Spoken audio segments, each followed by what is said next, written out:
evening, viewer, and a very warm welcome. Thank you for tuning in to the NILEcast, only on West Nile Television, where we give you the daily news bulletins of the day, every day from 7 p.m. to 8 p.m. My name's Okumaringa Christine. Before we dive into any of the stories, let's first have a look at the news making headlines today.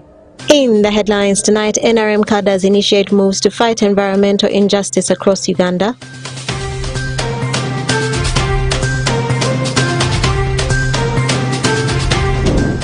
Stakeholders in Ajumani district to embrace nutrition program.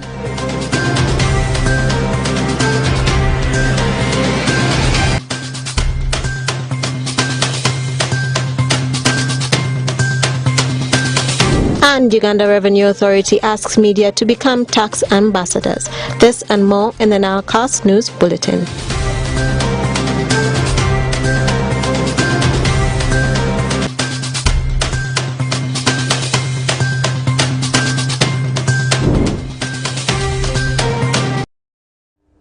It's the 6th of June 2024 and you're tuned in to the NILEcast only on West Nile Television. Now let's dive into some of the stories of the evening. The NRM Cadres Association, a group of youths in the NRM party, has opted out of the political arena to fight against the environmental injustices across the country. According to the group, their main aim is to take responsibility to the young generation in schools and other institutions. Stephen Okello reports. Being one of the country with the youngest population, NRM Youth Cadre is on their countrywide tour, dubbed One Passions, One Tree, a campaign aiming at restoring the lost forest cover. One person, one tree, one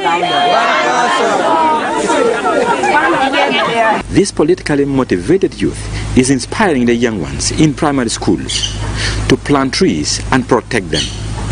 I was also once like you, but now at least I have grown. And you will also be like me.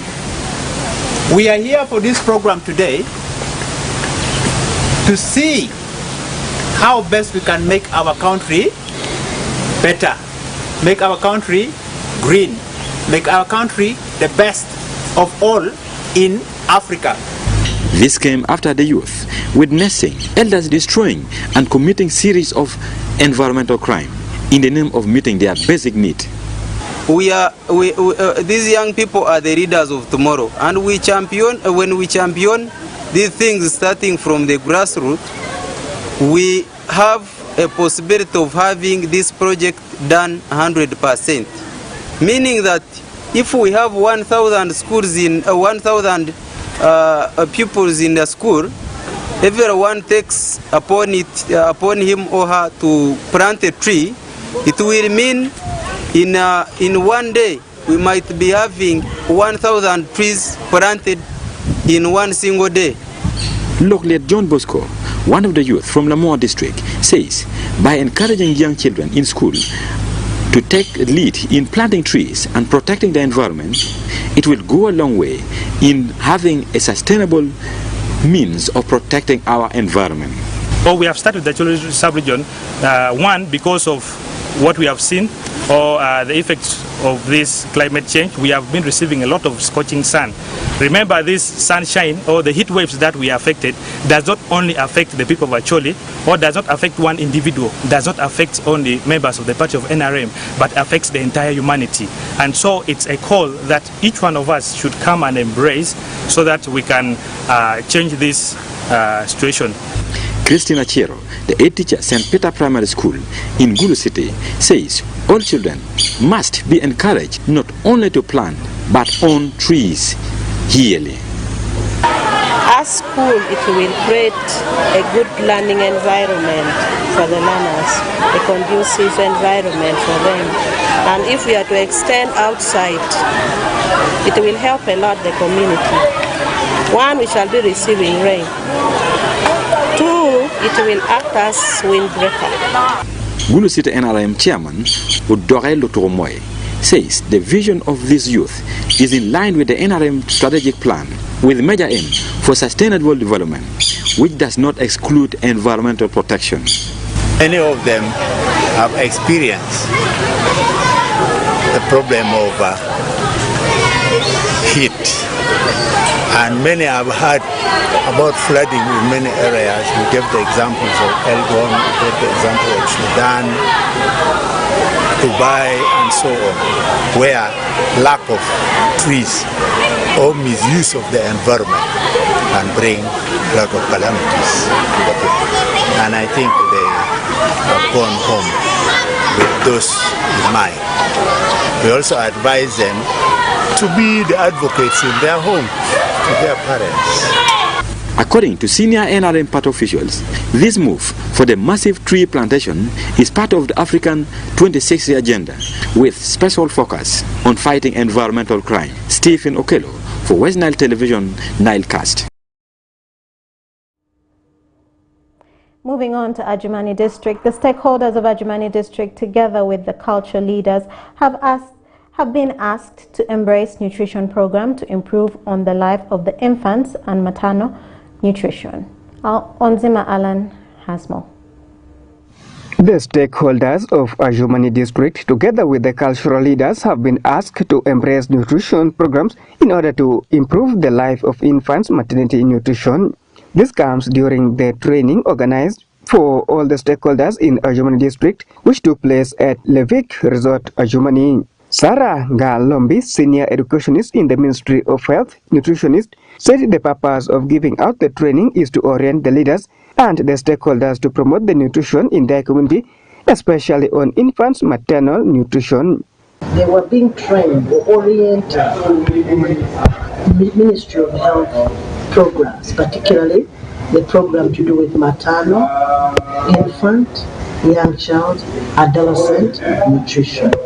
And like I said, in order to combat malnutrition in this age group, you need to work in a multi-sectoral way, looking at all these leaders, looking at all these communities, because they have a role to play in combating malnutrition in young children, in infants, in adolescents, in mothers, and that are always very vulnerable to malnutrition. Idrifwa Arikangelo, Assistant Fisheries Officer, Okusu Joni Sub-County, said the knowledge got will help them sensitize the women and young girls on which types of food to feed on before, during, and after pregnancy. Prior to the training, there was a lot of gap among our mothers in the rural areas. One of the gaps was a knowledge gap. Most of our mothers do not know exactly what kind of food to feed their babies on, or what kind of food they are supposed to take during pregnancies and then after giving birth. And that has been a bigger challenge. But with the training that we have had, we are able to tell them exactly what kind of food they are supposed to eat if they are preparing to conceive during pregnancies, then after giving birth, how to feed their babies. He, however, calls upon the men to always be on the forefront to support the nutrition program and families to fight against food insecurities. We have also learned that women will play a vital role when it comes to the issue of improving nutrition at our home state. First and foremost, men are supposed to discuss with their partners on addressing the issue of food security as well as improving the nutrition status. Because without improving the nutrition status of our children and our family, we shall not have a productive family or members of households. Alumai John Bosco, Secretary for Environment and Water, Palaro Shifdom, encourages people to always feed on balanced diet and leave some negative cultural beliefs, but maintain the good practices. It is very important. We have irons in some other food, but when you reject that food for that lady, which means the baby she's bearing is making some irons, so it is very wrong. Culturally, we need to improve. I'm now appealing to people of Mali. Let's leave alone those days practices. We need to continue with this new life. There are some good practices in cultural things, but we need to leave the bad ones and we continue with the good ones. Honorable Drish Isaac Newton, councillor representing Peresh Ward in Pakele Town Council, who also doubles as the guest of honor, challenges the Ministry of Health to have the people of Madi region at heart by extending more services, because most of these activities are organized in the central region and they end up not benefiting people in other parts of the country. To the team from the ministry, I really challenge that most of these activities being planned in the central region are always ending up in central. Please extend some of these services here. You have seen the conditions and the status of our people in Malisa region. They need a lot of such trainings, they need a lot of services. Therefore, I'm really encouraging and requesting from your team that this should not be the last time you people should be coming here. But you should always be coming to us here with so many activities, such that the livelihood of our people is being changed. According to the statistics, Ajumani district is among the 5 districts the program is being implemented, because it is also among the best districts in Uganda in nutritional studies. Peace Oshaki, Onjima Alan, West Nile Television, Nilecast. In Aras City, in an effort to enhance good working relations with the media, the Uganda Revenue Authority held a half-day media engagement with the journalists from the West Nile region on the 5th of June 2024 at Tropical Suites Hotel in Aras City. Take a look. In an effort to enhance a good working relations with the media, Uganda Revenue Authority, the body mandated to collect taxes in Uganda, had a half-day engagement with the journalists from West Nile sub-region on 5th of June 2024 at Tropical Suites Hotel in Arua City. During the meeting, the team from URA asked the media practitioners to champion in rallying the masses towards fulfilling their tax obligations because of the power they hold.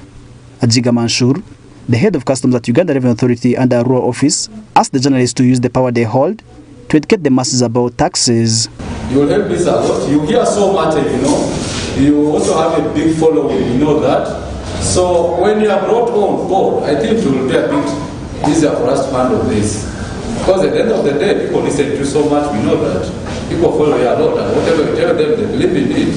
So that's why we need you on board. Apart from doing the professional work, the VRR work, my attitude to you is this. When you are for our informal cities and so on, some of these topics normal pop up. People bring all sorts of issues, try to share with us. I think during those times, if we can do the education, the sensitization together, it will also be of great help. Some of the journalists raised the concern of access to information on the side of URA as a challenge in balancing their stories. You see, sometimes when we need information from you, it is not there. You try this one, the phone is not available. You try this one, the phone is not available. You go to the office, there is nobody to respond to you. So sometimes you find that it is hard, and sometimes that's when it comes to say that maybe media publishes negativity about URA, but which is not true. But you find that there is no information given. Sometimes you have topics on air, and discussing it becomes very hard because people will be calling to accuse URA of all sorts of things. It's hard, but we are trying. To address the challenge of gap in information, Abel Mawerere, the incoming Northern Uganda regional manager, asked the journalists to reach out to him. And she said you fail to know whom you should talk to. In such instances, the manager, like me, is the spokesperson. So it is all right. My phone numbers are always called. You feel free to call me anytime to get clarification on anything related to your and you will get it. Clement Alumaribo, the chairperson of West Nile Press Association, the umbrella body that brings together the journalists in the region, appreciates URA for organizing the meeting as he calls for more engagements so as to empower the journalists. I want to thank you, URA, for this. I hope as you have suggested here, let it be quarterly. Try to continue with our engagement. I know that there are very many of our colleagues, there are very many journalists in this city, in this region. Maybe this is the first lot. The next we shall have to be in the next lot. Let everybody get this information to write better when they have the information at their fingertips. Uganda Revenue Authority in this meeting with the Fourth Estate. Uganda Revenue Authority in this meeting with the Fourth Estate. Uganda Revenue Authority in this meeting with the Fourth Estate rallied them to champion in sensitizing the locals, for instance, about compliance and dangers of smuggling, among other vices, which continue to affect tax mobilization in the region. Farish Majid, West Nile TV, Nalcast.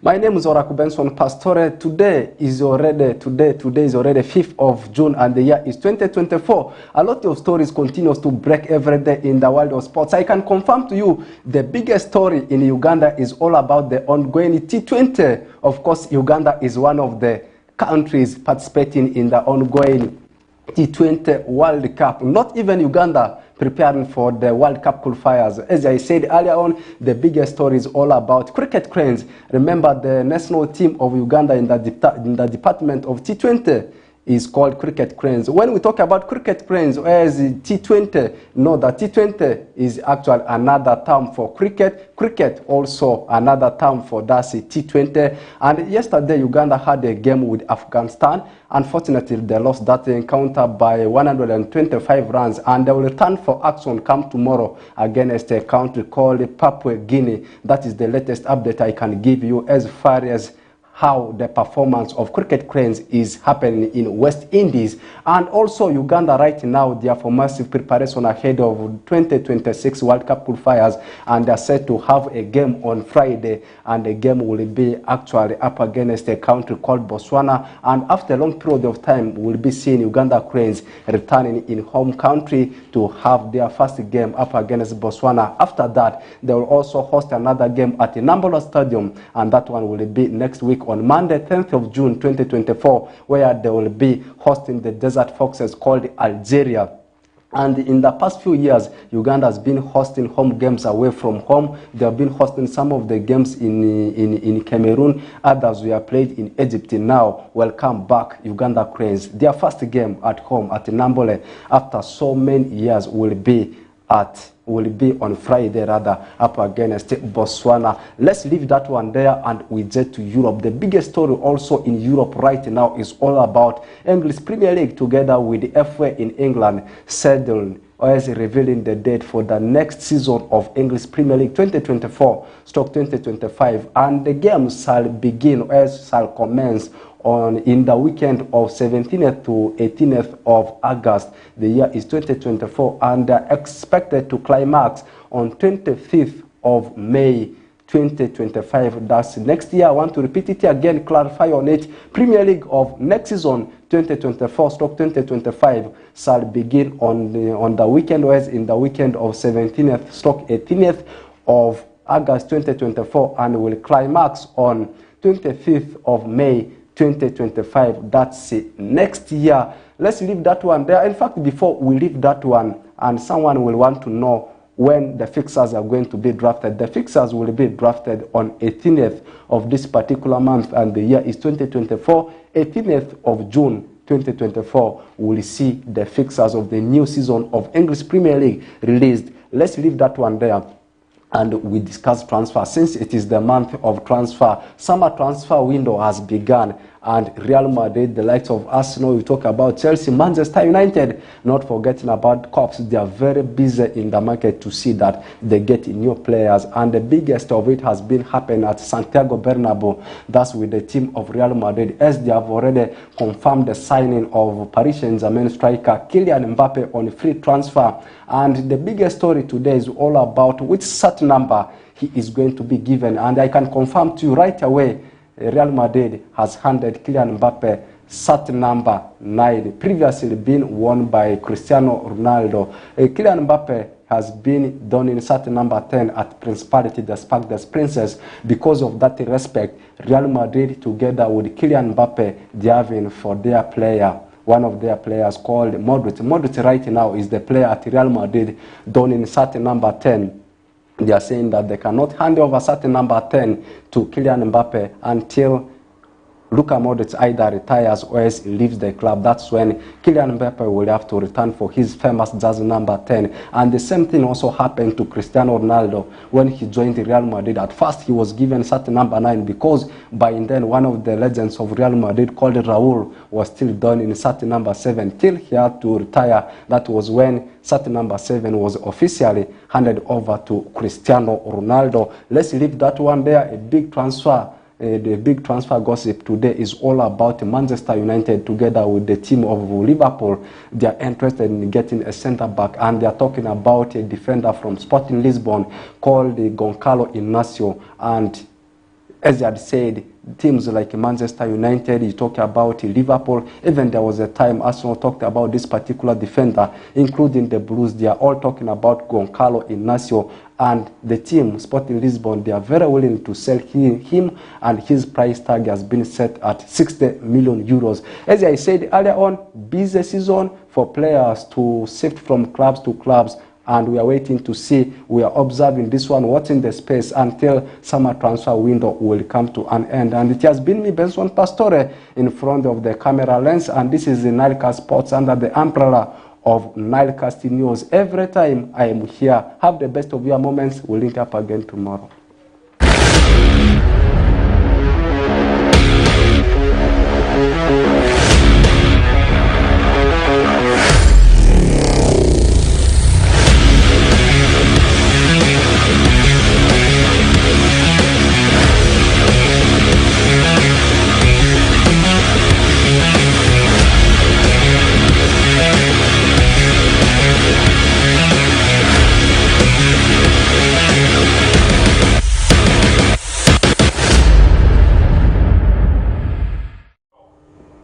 Thank you, Oracle Benson Pastore, for that sports news and that sports highlight. That viewer marks the end of the Nilecast on Union West Nile Television. Thank you always, viewers, for taking the time to be with us from the beginning of the Nilecast to the end of the Nilecast on Union West Nile Television. Please stay tuned to the rest of the subsequent programs that may follow. My name remains Okumringa Christine. Have a good evening.